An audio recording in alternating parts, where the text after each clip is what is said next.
This is topic 4, social identity and leadership. In this topic, you'll be really getting a lot more deeply into what identity and identification means.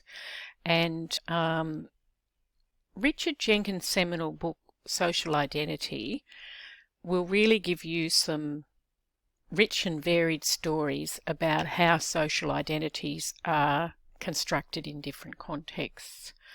Of note, he talks about an Aboriginal on page 5 about the story of how they experience difference.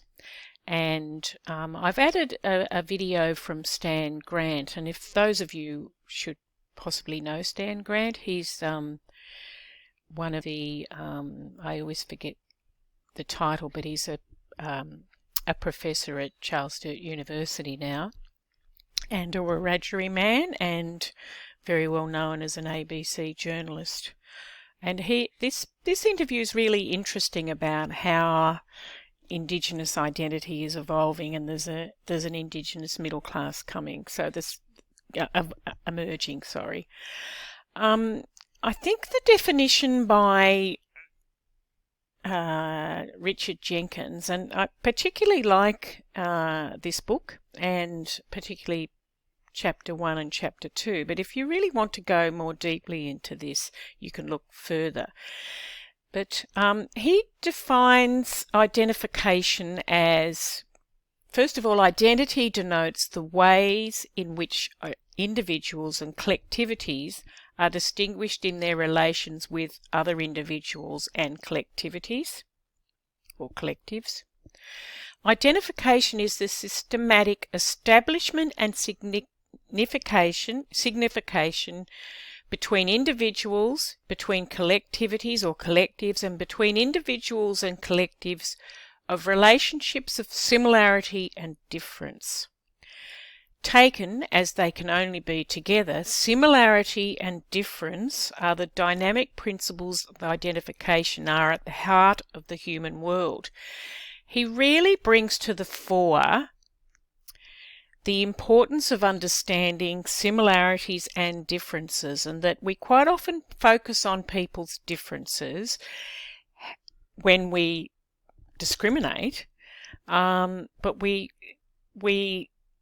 want people to be similar to us, and quite often we don't focus on what's similar. So quite often someone might be quite different in appearance, but might be very similar in background, cognitive abilities, leadership, etc. We also returned to Chin and Trimble this week, and they actually talk a lot about social categories and social categorization, and how leadership is created between those spaces. It's socially constructed, and we tend to put people into social categories, and we also self-categorize ourselves, and that's something we don't think about doing, but we do it a lot.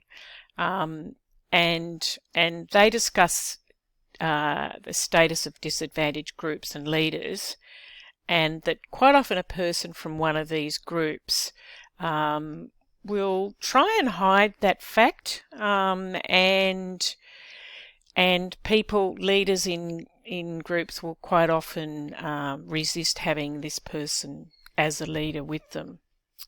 So there's quite a lot of information here in this actual topic, and I really urge you to try and go a bit deeply into it. I know that there's a lot of depth.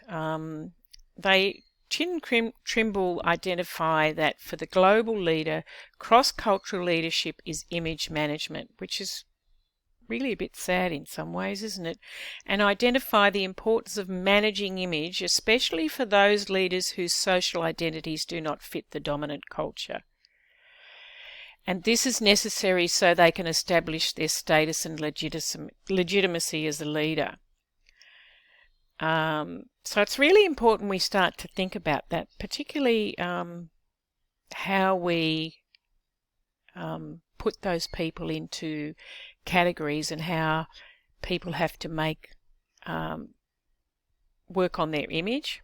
And so sometimes people may come across as being inauthentic and charismatic when what they're doing is trying to manage their image and trying to minimize their difference. Yeah, so there's some really interesting reading in this topic. I do urge you, if you ever get a chance, to actually look at the optional readings. These come from more recent contemporary media and scholarly literature, and they will deepen your inquiry as well. The podcast by Simon Weston is again a good one to listen to, Identity, Race and Society. It's the part 2 from the part 1 which you listened to in topic 3. And I'll just summarise what the main points are for the topic. So social identity is multidimensional, relational, evolving and dynamic. Similarities and differences are the dynamic principles of identity.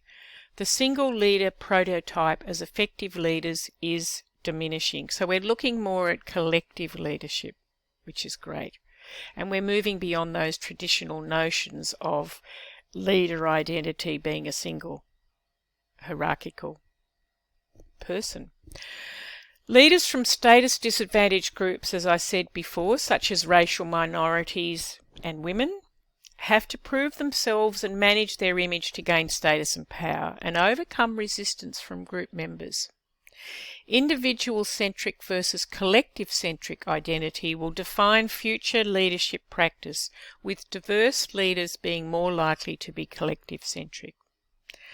So I hope you enjoy this topic, topic 4. It finishes off the module on identity and leadership. Cheers.